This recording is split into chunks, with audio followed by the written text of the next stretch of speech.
Hello everybody, my name is Kendrick or Kendo, whichever you prefer, and well, there won't be any Kobold Chats this week because I need to go touch grass, really bad. But I didn't want to leave you all with absolutely nothing, so instead of the Kobold Chats this Friday, I'm giving you two videos. The first one is this video, which is the interview I did with the Tales of Initiative crew, one of our Kobold Creates partners, and talking about their Kobold Creates project, which is a liminal actual play where a bunch of heroes who have already died are being sent to still save the Labyrinth and all of the worlds connected to it. It's really cool, and I can't wait for you all to learn more about it in this video. But the second thing that I'm giving you comes tomorrow, and that is the first episode of the Northland Scouting Party series. That's right, the series where I interview our designers to talk about what you can expect from our newest books. And with the Northlands Worldbook and Northland Saga book actively kickstarting right now, which if you haven't backed, you should go back. It's good and I think you'll like it. But you're gonna have to wait for that video tomorrow.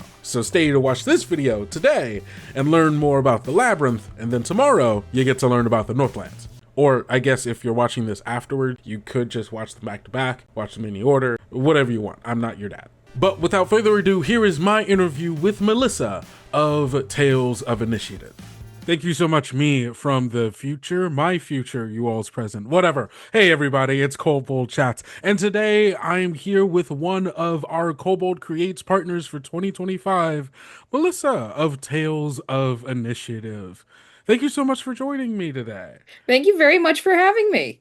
Of course. I mean, you are one of our Kobold Creates partners, which means I got to take a look through all of the pitches, and there was something about you all's pitch that really grabbed me, mostly because there's a lot that you all are trying, and we'll get more into this later, Mhm. but there's a lot that you all are doing with the void that I really like, and a lot that you all are doing with the kind of strange liminality, I Mhm. guess, of the labyrinth itself, but also like the people kind of stuck in those weird in between spaces, which I just, we'll get into that. We'll get into that. But I really, really love it. What is Tales of Initiative for those who don't know, and how did you all get your start? So I showed up kind of later in the origin story of Tales of Initiative, Hmm. and it was actually by accident, to be perfectly honest, kind of like this. So, long story short, is Tales of Initiative is a networking streaming service of sorts. So we have the privilege of knowing a lot of people in the ttrpg space where they all have different styles of storytelling. They all have different games they really like doing. And right now, Billy, who was the creator and the CEO of the company, has passed the baton over to two other friends of mine who run a company called Infinite Citadel. So they are also game creators and developers, and we have friends who just dabble in different systems and people who just like picking apart at different games and seeing like what other fun stuff you can do with it. Yeah. Um, and we predominantly don't focus on like D&D or any of kind of like the bigger names of that sort of realm. So I've done Pathfinder before, poorly. It was fun, but I did it very poorly. Died in my first game, so that was always Oh, memorable. oof, oof. But I've done D&D too. But there's just a lot of indie games, and then there's a lot of other third-party games that use similar systems, like Tales of the Valiant, that we are also able to explore. And all of us really, really love storytelling.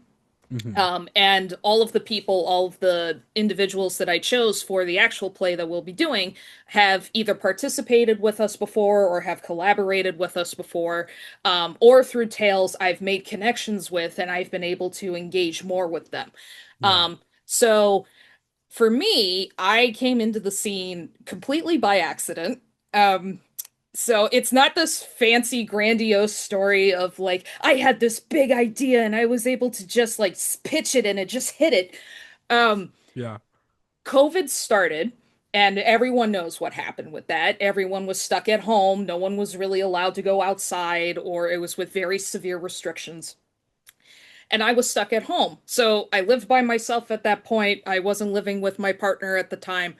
And it gets lonely. You're stuck and trapped inside your own house. It gets lonely. Yeah. So a friend of mine, I was telling her one day, I was just like, man, it'd be really fun to play Dungeons and Dragons, and I don't have the opportunity to do that. And she said, well, we're online. I can just come to our group. It's fine. It's like, but I don't know anything. And she sweet talked the DM to say like, it's fine. It wasn't fine at first because he didn't want to teach anyone new, but he's he's absolute good sport and he makes it a lot of fun.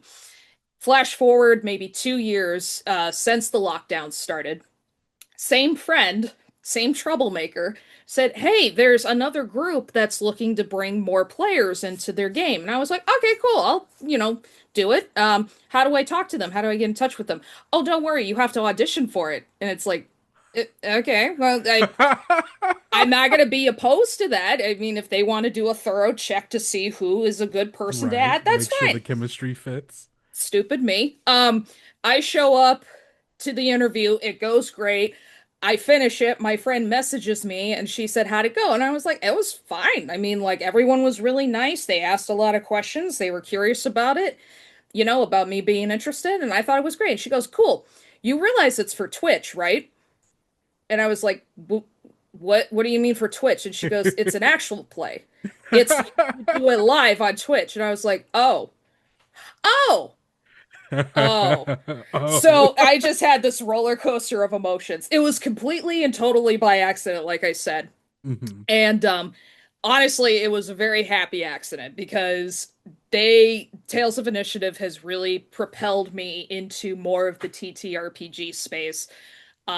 It's something I wanted to do for a long time, but now my boyfriend realizes he's dating that nerd, that kind of nerd, of all the nerds he could have dated. So, no, it's been nothing shy of amazing and being able to just like meet a bunch of people who are, just casual gamers who just like to do it in their spare time with their friends, to people who are developers, people who do publishing, and now to be able to be on this, to like talk to you and be able to talk to everyone at Kobold Press and be able to talk to the audience here.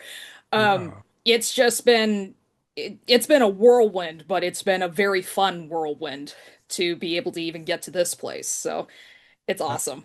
that is amazing. And I love that for you, genuinely. Like it is the many paths we all end up taking that end up in eh, at tables and in places that we never would have expected. And Hmm. so, hey, I'm so happy that you're here Thank you. because we get to talk about this. Hmm. Um, I guess before I move on to the next question that I wrote down, I'm interested in when it came to pitching you all's project for Hmm. Kobold Press. What was it about Tales of the Valiant and or the Labyrinth that really drew you in? Because you say you don't necessarily do a lot of 5e D&D stuff like that. So what was it about the Labyrinth or Tales of the Valiant that really grabbed you?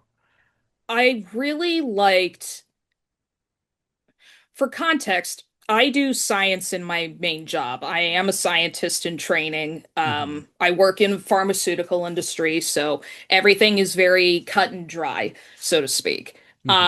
There has been instances where I've worked in jobs where it wasn't as cut and dry, like maybe funding ran out or there was limited resources as what we had to use. And sometimes it got to the point where you had all of the information in hand, but then sometimes you had to use the rules as guidelines. So there was some Mm, ebb and flow that could go with that. It's not always cookie cutter of like it always has to be this, and life doesn't do that. So, um, yeah. and what I saw with Tales of the Valiant, and then what really blew my mind for the world of Labyrinth was I liked the fluidity that came with it, where everything is an option. And I Mm, think for a lot of people that can be overwhelming in one instance. But I was so excited to see like all of the different options that could go with it. And it was just kind of funny because I felt like it was perfect to play with a world idea that I had, which was more open, excuse me, open sandbox, Nothing really distinct, so to speak, but it could grab a little bit at every single factor that was available. Yeah. So for me, I always had this idea of a purgatory sort of setup where it's not the world necessarily you're looking at, but it has the influences of the worlds that you are looking at. Mm. And purgatory is something that exists in a lot of different cultures all over the world. It's something that a lot of people have kind of, you can look at your favorite movies, like Inception, for example. Is that a purgatory in and of itself? You have stories like Dante's Inferno that deals with hells, and is that a purgatory? So Yeah. it's a very loose idea. And for me personally, I really liked how as a storyteller, as a GM, and I'm kind of newer to the GM DM space, but the one thing I really like is kind of laying out the groundwork, and I get a lot of inspiration from the players that are in my games. Yeah. So I could have a very loose idea with like a, little card that has like bullet points of what I want to have happen, but my choices as a DM is really influenced by the players I have. Hmm. And a lot of my friends are very, very good storytellers. So they kind of like, throw a bunch of stuff out there and it's like, okay, I'll take that from you. I got this from you. We're gonna just mush it like this. Um, so what I really loved was a lot of even with our world, so you have like the giant tree Yggdrasil, you have a lot of influence from like Egyptian gods, a lot of influence with Norse gods and such. And Hmm. that adds a little bit more to my excitement because they are tangible things that people in, the living world that you and I are talking in, Yeah. we all have an idea and a concept. Like Marvel has Thor and Loki, their own rendition of Thor and Loki. So we could have our own versions of it. And Exactly. the for me personally, the idea of purgatory or the liminal space, I kind of pictured it more as its own living thing. It's a character in and of itself, just as much as the players are in the same world. So for me, I had done a lot of research and I realized in the Egyptian mythology, you have what's called the duat. The duat is that afterlife where you're judged to see if you were a good person or not, and your afterlife varies depending on how good you were as a person in the living world. It's not the same. It's not cookie cutter, between each person. And it's like, I think I could work with that. And Yeah. I don't want to give any spoilers, but it's a lot of real world mythos, a lot of real world stories that can impact just as much of the fantasy as much as it is in the real world. So I really liked how there was that thin veil, that liminal veil Yeah. in between the Labyrinth Worldbook and then our real life and what we can do to tell stories like that. So That's so cool. I love the playing around with that, with your inspirations and being able to go, okay, how do these things tie into, hmm the world of the game, and like really like engaging with it in that kind of really deep and intentional way, yeah. to try to pull out what you want for your story. hmm So can you tell us a little bit about what is the broad strokes of the story you're hoping to tell? The broad strokes is you have my four victims, I mean my four willing players, um, who agreed to do this nonsense with me and my chaos. They are all their own various characters. They come from their own various worlds, their own various times. You even have a pirate in there for those of you at home who are interested in the That's right. pirate stuff. Um, and it's a pirate character that's played by my friend Daniel, the DM, who is a also a phenomenal person and just a phenomenal storyteller. Um, but you have four people who you don't expect to be the saviors of the entire labyrinth, who got handpicked. It's like Guardians of the Galaxy, where, they all show up and they're all in the lineup in prison, and they're just like, these are the These are the oh four. These God, four. these four. Um, and it's the yep, just lightly tugging at your neck. Like It's yikes. just like, oh, good. This is what we're oh good. This is what we're working with. Um, but long story short, you have in the Labyrinth lore book that Nidhogg, the worm, is constantly at the heels and chewing at the roots of Yggdrasil, which is the large world tree. if Yggdrasil doesn't exist, then nothing exists in the labyrinth. Everything just kind of comes to an abrupt halt. And my thought process was when I was making the story of, well, if the living world doesn't exist, then the afterlife doesn't exist either. You don't have anybody coming in, and it's just going to be done at a certain point. Everyone will die, and then there's no purpose of it left. Yeah. So, you'll have everyone who's in the afterlife being, oh, shoot, we gotta figure this out too, because we're not alive, but that doesn't mean we don't want to be gone either. Yeah. Um, so Oblivion you sucks. so you have your four heroes who die on their own various circumstances. They're all brought towards purgatory or the liminal space of the labyrinth. And they are told they are the ones who are chosen to save every living being in the universe. Um, and ultimately, Nidhogg or the worm is more angry than the worm usually is. There's just something that seems to be off where even their own devoted followers seem to be like even a little wigged out at just how upset they are. You Hmm. ultimately find out that there is a ancient artifact, an ancient relic that used to be in the little hoard that Nidhogg originally had that magically wound up going missing. And it seems that in order to get the upper hand on the followers of the worm and the worm itself, the heroes have to go and find it. Now, they're dead, so there's not necessarily any issue with dying again, but that's not to say the threat is gone Yeah. immediately, because there are some things that are worse than death. So that's kind of like a brief synopsis, and I guarantee you there's going to be a lot of laughs and a lot of chaos with the four friends of mine that I have recruited for this for this adventure. So Yeah. there's nothing shy of comedy to also be involved in this. So Yeah. I love the setup of these are for people who are already dead. mhm. They've lived their lives, whatever became of those, and are now here. They're dead, but their work isn't over yet. They can't just give up on reality just because they're dead. They still have to Yep. fight for it because otherwise there will be nothing, including them. There will be nothing of that. I'm Yep. interested, like, what is it about that excites you, that drew you to, like, I want these four people who've already lost their lives still fighting for everyone who hasn't yet?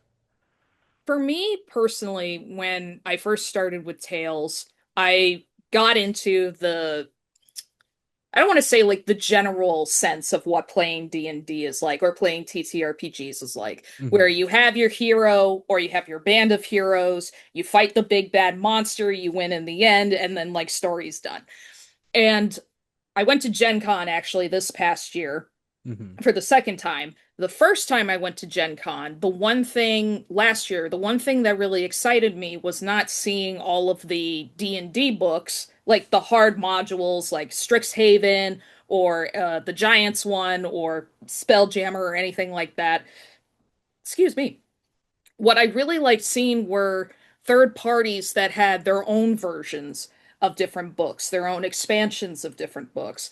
I saw one that was from, I want to say it was from Cubicle 7, I think is the company. Um, but they had an entire book which was before, during, and after your hero is done with their adventure. So it's before their Oh. journey starts, while their journey's in the middle of it, and then what do they do after their journey's Oh, done. that's cool. And it seems simple, but I never thought of it that way. I always kind of had this like visual, this tunnel vision of just like there's just the story that you have, and then that's kind of it. There's the game, there's the campaigns you have whatever the module is, your homebrew, whatever the case might be. And I never really put much thought into, oh, what would have happened after this whole story's done? What Yeah. could have possibly, would they have just retired and then they just, grab an inn and, just decide to drink all day? Or are Become an they going off on NPC. another adventure? Are they training the new set of adventures? And then there's me, where I kind of went further than that, and it's like, what happened if they're dead? But and it's just the way that the Labyrinth Worldbook is set up, that is a question that I felt like could be posed. because you have the labyrinth. It's in that space between worlds. It's connecting everything to everything else. Yeah. And it's like, well, yeah, I could ask that question. The Labyrinth Worldbook let me ask those questions, and it kind of gave me the loose guidelines of these are what could possibly happen. This is the set of circumstances that might happen here. The book didn't tell me no. It said yes and. And that's Hmm. something that I've been doing more as a DM too, where especially when I have friends who are very good storytellers or just very engaged players who just want to create chaos because of the little chaos goblins that they are, I am the one who says yes and. Like, and to see the look of joy and excitement that's on other people's faces when you say all that, and it just opens a whole world of possibilities. Hmm. So that was kind of like what drew me in. I got excited, and then reading the lore book, I'm seeing, oh, this could be a good thing in here. This, well, this might not help with the world building in this part, but this will definitely help with the world building. And spoiler alert for people at home, there's also a lich involved, and it's not for the traditional senses of liches that people would use it for. So it kind of helps me spin all of that on its heels and stuff. And it's a Yeah. lot of fun. It's a lot of fun to see what I could toss around and play with the Labyrinth lore book. It's been a blast. That's so cool. And I love that the like in all of this you're really exploring I like backing up. I agree. The Labyrinth gives so many hooks Hmm. for just like I mean it's a world with 10,000 worlds. There are so many different stuff, but like I wouldn't have even thought about like what is it like being in like the world of wherever the dead end up, right? Yep. Amongst the various like faiths of the labyrinth, but also of all the different worlds, right? Like the hells is a place with on the map of the labyrinth. Yep. Like canonically, if your world has devils or whatever that are coming from the hells, that is a place that has a spot in the labyrinth. Yep. Surely there must be other places as well, Yep. because that's just one of the many places people can end up after death. And so seeing, I don't know, it's super cool exploring like also where all of those other places are, right? And what's Hmm. going on there and how they react to threats like the Void, like Nidhogg, like any of the Void Saints or their cults and things of that nature. So it's fascinating. I'm really excited to see what you all end up doing with that. It's gonna be a blast. I honestly cannot wait for it to fully come to fruition. So Yeah. Oh my God. I what is there anything about your game or about your story, about your players or whatever that you think that the people listening here or anyone might like what do you think is going to hook them? What do you think is going to be the thing that people are going to watch Tales of Initiative, watch this Labyrinth project and go, "Oh, I got to stay to watch this to completion." I think one of them predominantly is definitely the people. So in a quick list, because I could talk about these four for hours, and I'm never going to have enough time to talk about how amazing they are. Um, First person is Daniel the DDM. Daniel is a that's actually his tag as well on social media. Daniel is a phenomenal storyteller. I had the privilege of speaking with him and meeting him for the first time when I did a charity stream. And he is so he's enraptured. He has like the radio voice where you can't like look away or you're just so enmeshed in it. And he is able to just pull you into a story and into a world, and it's very hard for you to break out of it. But his stories are immaculate. They're amazing. Took, or otherwise known as Took, I guess, on his socials, is also just that. Took is the reason why I got into Vampire the Masquerade, and Oh, he like sunk his teeth in, pun, sunk his teeth in, and I haven't been able to let go. So it's been fun because he's kind of influenced my style of DMing as well, where because I have a very science background, I have a bit of a privilege to kind of tie that in a little bit more to any sort of character I do. where I got a little too good at it and it grossed him out, but he said, "It's a good idea." No, it's great. And it's like I could stop. He goes, "No, no." Keep So going. This keep is going. good. But he's also been like one of my best friends for the last 3 years since I started doing all of this. And he's just highly supportive.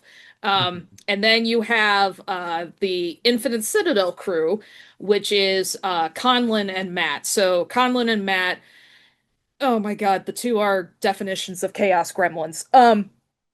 They don't know when to stop adding to their list of stuff to do because they have so many ideas Mhm. and they just fully send it. So they are completely enraptured. Um, Matt is specifically more of somebody who they like to work on a lot of game concepts and a lot of game mechanics. They have the engineer mind where they like to break pieces apart. And they're the rules lawyer, so as Of much as course. we don't want a rules lawyer, they are the ones who take up that mantle. Mhm. Ruin our fun sometimes, but that's okay. Uh, I love you, Matt. Sorry. And then Conlin is like a really creative brainchild, and ideas just sprout out, and they soundboard off of one another. Where Conlin's like, "Hey, Matt," and Matt's like, "What? I have an idea. Cool. Can I do the mechanics for it? Yeah, awesome." And it's just high five, in the air, and then the two of them get to work. But those four, and then just anybody in Tales in general, I sincerely think really captures the attention. And everyone has really good rapport with one another, and we all really make sure to. It's just second nature to really build on the stories of what other people are doing. Yeah. You don't have any main character syndrome really with anybody in our group. And everyone's invested in the story and they really put in the effort to do it. And I think maybe the second reason, there's probably three reasons. The first one being, the crew that I'm a part of, and I'm very privileged to get to hang out with. The second one being that it is not just a D&D party. It's not just a generic like D&D hero adventure. Um, and I sincerely think that a lot of people want to step away from D&D and Pathfinder. They really want to investigate what the other options are out there. Not to say there's anything wrong with D&D or Pathfinder as systems, but I think people want to see the variety of what else there is. What other stories could you tell? What other mechanics make it fun? Yeah. And I will admit on this podcast, I am not a fan of D&D because I realized that it was a war game. And spoiler alert, if you're like me and you're smart and you found out before, like I didn't, it's based on war games that Gary Gygax did. That fact kind of slipped my mind as I was playing the game, and I was like, oh, that's the reason. Oopsies. But I loved the storytelling aspects. I love the world building that came with it. And I think that's also part of the third reason why I think people would be invested is because you do get to world build. There is nothing really to prevent you from creating the world other than you for it. Like this was all out of thin air and it was on a hunch. And I was like, oh, that would be a cool idea. And I actually submitted on the last day for the Kobold press contest. That's And I so just had funny. that moment of like, you know what? I'm gonna regret it if I don't try. Well, is my idea great? I have no idea. I'm just gonna throw it out there. Then on a Wednesday while I was at the office, I got the email from you and I was like, oh, oh, I did it again. Oh no. Oh no. Now I have So to do it. it's a good have to do it though. Yeah. But it was just that one hunch of just like, I'll throw the idea out there. Maybe it might have some positive comments. Maybe you might need some like, feedback and criticism to make it better. I did something either way for it. And I think for me, it's a lot of people get very scared with that first try. I just know for me, I was going to regret it if I didn't push myself out there. And now I'm on a podcast with you, and I get to talk about all of the stuff for Tales of the Valiant. Yeah. Um, and I think it's just a thought that I'm not big in this space. I don't have like a big name or anything like that. I'm not Critical Role. I'm not, Dimension 20. I am my own thing, and Tales of Initiative is its own thing. And I think it's positive because it would really encourage other people who have great ideas and they're kind of like, holding it close, worried about if the world isn't gonna, like it or not. And it's like just do it. Just Just throw it try. out there. Just That's all try. you gotta do. Yeah. And that's what the Kobold Creates program is about. Letting people throw out their ideas and say, "Hey, I don't know if this is anything. I want to make it something. Yeah. What can we do?" And I'm so happy that you shot your shot and here we are. Uh, thank you so much for being here. Let everyone know, where can people find Tales of Initiative, and when will the show be ready for them to watch? Sure. So, Tales of Initiative, our social media, it's Tales of Initiative over on Twitch. There's underscores, so I apologize in advance for that. There's underscores in between each of the words. So, Tales underscore of underscore initiative. No underscore at the end, just the two underscores in between the of. You could also find us on YouTube. So if you are not able to see us live on Twitch or you see an episode and you're like, ah, shoot, I missed it, we have all of our stuff over on YouTube. So you're able to see all of that. And we will be live on Twitch for this game called The Liminal. And my plan is actually shooting for either the start to be like late October into early November. So before the holiday season, before everybody gets busy. Because I don't want to do that to anybody. So, but it will be free, just like all of the amazing stuff from all the other Kobold Creates winners that have done it this year. So there's no payment. You guys will be able to see it. It will be over on Twitch Live, and then we'll be able to put everything over on YouTube. And I personally can't wait to see everyone there. So, Yeah, that's gonna be dope. Don't forget to go follow them on social so you will be notified. Hey, it's time to watch the liminal. Melissa, thank you so much for being here. This has been a blast talking to you about this. And now I'm so excited. Now I'm thinking about all the different things that I hadn't thought about for the labyrinth, and how it's going, and just all of the different weird things that are going to be there. So well, thank you so much for letting me do this too, Kendo. This has been absolutely a blast, and I cannot wait to have it like up on the big screen. On the big screen. well, thank you.